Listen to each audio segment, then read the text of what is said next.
सुप्रभात।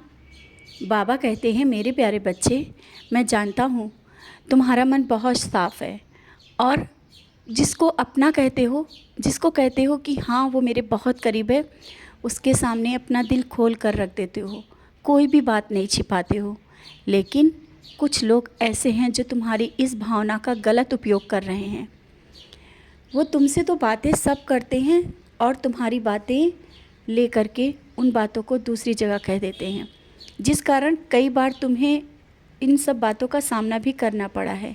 किसी की बात जो तुमसे वो कही गई और वो तुमने अनजाने में ही सही दिल खोल कर उससे बता दी, अपना समझकर, लेकिन उसका उसने गलत फ़ायदा उठाया और कुछ जीवन में इस कारण उथल पुथल भी रही, जिस कारण तुम्हारा मन भी अशांत रहा। कारण ये था कि तुम किसी पर उतना विश्वास करते हो, इसके बाद धोखा मिल जाता है। तो आज मैं फिर से समझाना चाहता हूँ, मत करो इतनी जल्दी किसी पर विश्वास। जब चार बातें कहीं पर बैठकर हो रही हो ना, तुम वहाँ से हट जाओ, नाम स्मरण करो।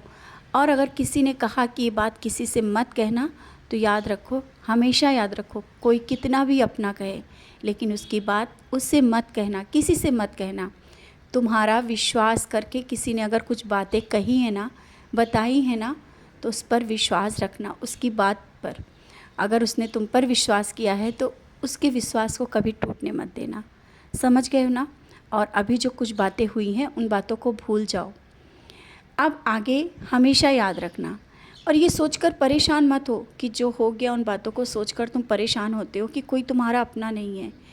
बच्चे, जो तुम्हारे अपने हैं वो तुम्हारे करीब हैं, जो नहीं है वो दूर हैं। इन बातों को लेकर के चिंता मत करो, क्योंकि हर एक समय किसी की असलियत को सामने आना बहुत ज़रूरी होता है। और जो लोग तुम्हारे स्वार्थ के लिए तुम्हारे पास हैं या करीब हैं, जुड़े हुए हैं, वो कितने दिन तक के जुड़े रह सकते हैं। जब उनका स्वार्थ पूरा हो जाता है ना, तो वो तुमसे दूर हो जाते हैं। अच्छा ही है ना, समय पर तुम्हारी आंखें खुल गईं और उनको तुम पहचान गए हो। जीवन बहुत कठिन है, परेशानियों भरा है, तुम्हें लग रहा है ना, लेकिन एक पल तुम्हारे जीवन में ऐसा आएगा कि शायद ये पल हमेशा याद करने के लिए रह जाएंगे। आज जो तुम्हें कठिनाइयाँ उठानी पड़ रही हैं और जिस परिश्रम से तुम आगे बढ़ रहे हो, ये मैं देख रहा हूँ। बच्चे, मैं तुम्हारी साईं माँ हूँ, कभी मैं तुम्हारा दर्द दुख देख नहीं सकता हूँ, लेकिन इन परेशानियों से निकालते हुए तुम्हें कुछ समझाना चाहता हूँ, सिखाना चाहता हूँ। समाज और दुनिया को भी समझना बहुत ज़रूरी है, क्योंकि कुछ काम तुम्हें बहुत आगे ऐसे करने हैं जो समझाओगे दूसरों को सीख दोगे, शिक्षा दोगे, मेरी बातें लोगों को बताओगे। तुम्हें इस काबिल बना रहा हूँ। और स्वप्न में जो दर्शन दिया है मैंने ना, उसको देख करके ये तुम्हारे मन में ख्याल आ रहा है कि क्या ऐसा भी हो सकता है। हाँ, मैंने स्वप्न दर्शन दिया। तुम साक्षात दर्शन पाना चाहते हो ना, इसके लिए तुम बेचैन हो कि बाबा कब साक्षात दर्शन देंगे। मैं तो तुम्हारे करीब हूँ, स्वप्न के माध्यम से मैं तुमने दर्शन दिया हूँ, साक्षात दर्शन, जो तुम चाहते हो वैसे ही। लेकिन तुम्हारा मन मानने के लिए तैयार ही नहीं है कि मैं था। बच्चे, मैं ही था। और जो बाहर तुमने किसी को देखा था ना, मेरे जैसा बोल रहे थे ना, वो मैं था। तुम्हारा मन जो कह रहा था ना, सच है, लेकिन लोगों की बातों को सोच करके तुम विश्वास नहीं कर पाते हो।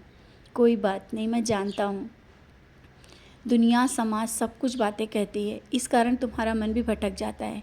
लेकिन तुम मेरे करीब आए और मैं भी तुम्हारे करीब था।